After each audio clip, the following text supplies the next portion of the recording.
Believe it or not, I'm walking on air. I never thought I could feel so free. Flying away on a wing and a prayer. Who could it be? Believe it or not, it's just me.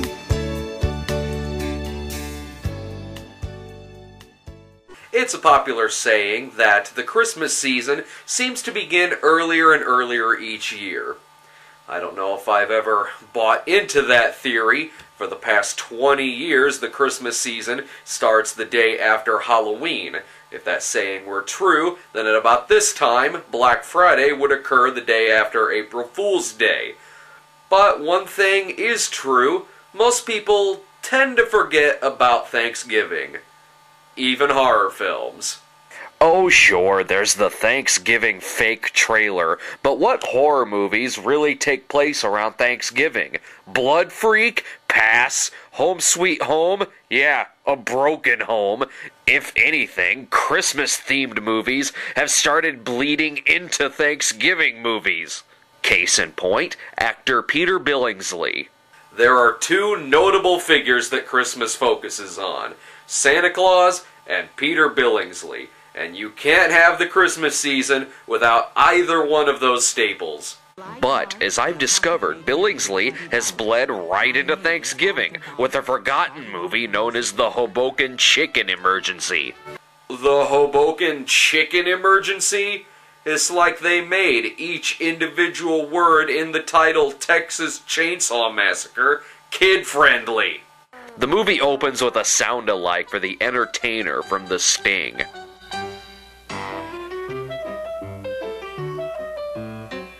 Brilliant. I've got a great idea for a con.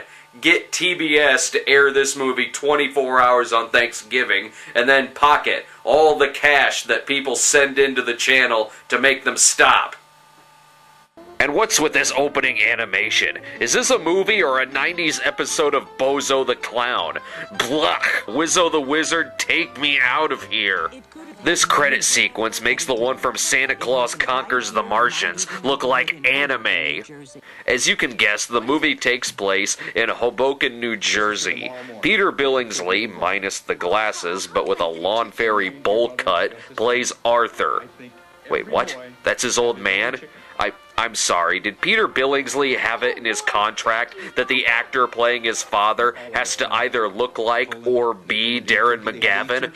Christ, this guy looks more like Darren McGavin than the kid looks like Peter Billingsley, and that actually is Peter Billingsley. Crisis strikes the town when a turkey shortage erupts, sending everyone in a panic. I'm sorry, is Hoboken an island or 100 miles away from any nearby town? I'm sure the next town over won't chase you out with pitchforks if you attempt to buy a turkey from their IGA. The old man sends Arthur on a mission to go to the store and come back with a turkey, but then one thing leads to another, and Arthur bumps into a local mad scientist. Dr. Frankenstein was a butcher. I am a scientist. Dr. Frankenstein was a butcher? Okay, well either he hasn't read Frankenstein, or he's confusing him with Dr. Giggles. Regardless, if you see some crazy British guy yelling about something in a window with feathers flying out of it, naturally the obvious thing to do is to inspect it. Arthur sees that the scientist has created himself a giant 250-pound chicken, which he is willing to sell for the $20 Arthur has in his pocket. Got to admit, that is a bargain. I believe Snoopy1 on IMDb put it best when he said, "This causes all sorts of trouble." As you can see, the movie isn't a horror film, it's just a kids' TV movie about a pedophile in a chicken suit. Actually, there are a couple of parts where it could possibly turn horror in any given second. But I guess if your movie doesn't have Steve Hawks, then it's hard to pull off the poultry horror subgenre. Arthur and the chicken, named Henrietta, become the best of friends. He even takes her to the local playground, where he teaches her how to slide. Because if there's one thing chickens love doing, it's climbing a ladder and then going really fast down a slide. It's true. Why do you think that there are chickens and giant slides at every state fair in the country? Sadly, Arthur's dad doesn't see the benefit in keeping a 6-foot chicken who doesn't lay golden eggs. Looks like the Billingsley family is gonna have to spend Thanksgiving eating a Chinese duck dinner as well. So he has Arthur take Henrietta back to the scientist, where we get to see even more of his creations. Do you want it? No. I guess that you can love a 266-pound chicken, but I don't know how you can love a square fish. Hey, don't laugh. Box-shaped things that live in the water helped shape today's stoner youth. Do you want a red, white, and blue lizard?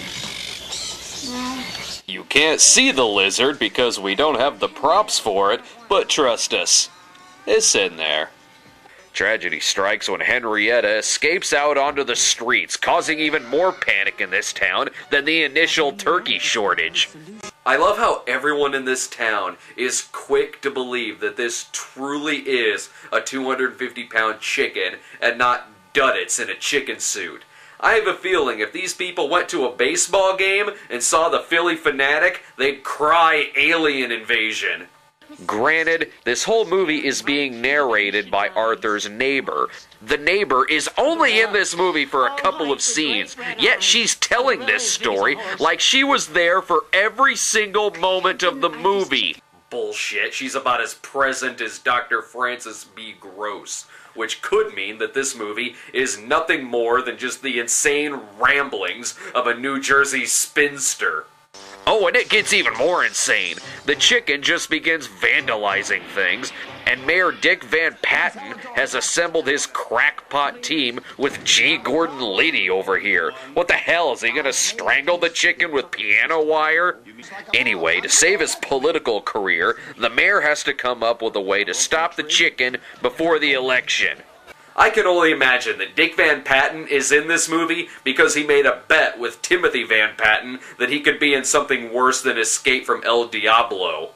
And what the hell, is that Mel Cooley from the Dick Van Dyke Show?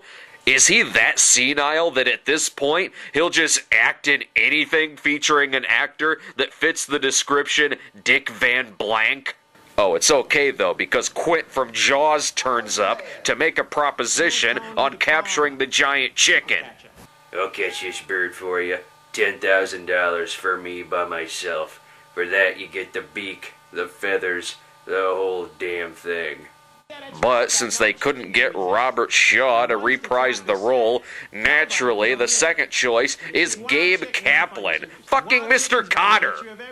Let me guess, this is one of Mr. Cotter's crazy relatives he keeps telling us about. Figures I don't have enough time to forge a note from my mother saying that I have permission not to watch this damn movie anymore. So Mr. Cotter has the town build, wait for it, a robot chicken. Alright, that's enough. Holy shit, fucking Mecca Hoboken chicken emergency. But as soon as something malfunctions, Cotter runs off with the money as if he's just built the town a monorail. Peter Billingsley spends most of the movie going around Hoboken looking for his lost chicken. We've all been there, buddy. The Billingsley performance here is weird. Weird in that it's not good. Papa? Arthur, the chicken has been nothing but trouble.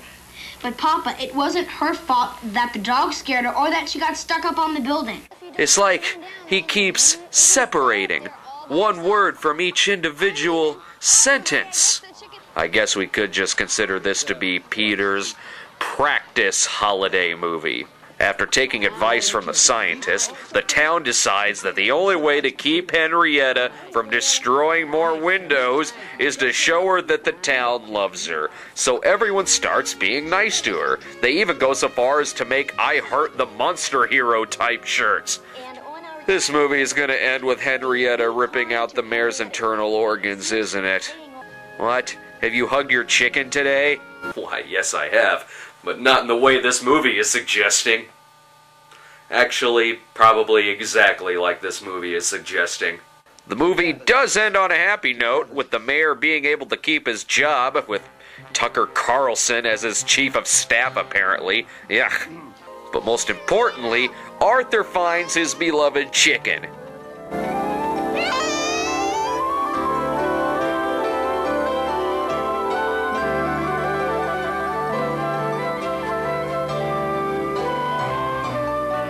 Oh my god, it's the world's first furry love story. At 57 minutes, the movie is awful, but at least it's a quick sit. The movie was made for PBS back in 1984. Great, because I always wanted something for a double feature with Mooch Goes to Hollywood. Regardless, this is probably the most inoffensive and harmless movie I've featured on the show. And just how much is this expert costing the taxpayers? It will not be necessary to pay me a penny. Okay, so it's the most harmless movie I've ever featured on the show.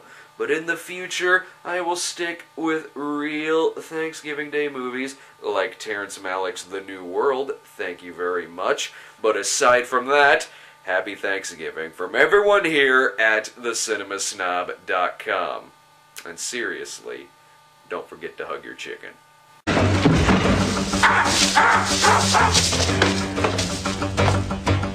You're sick.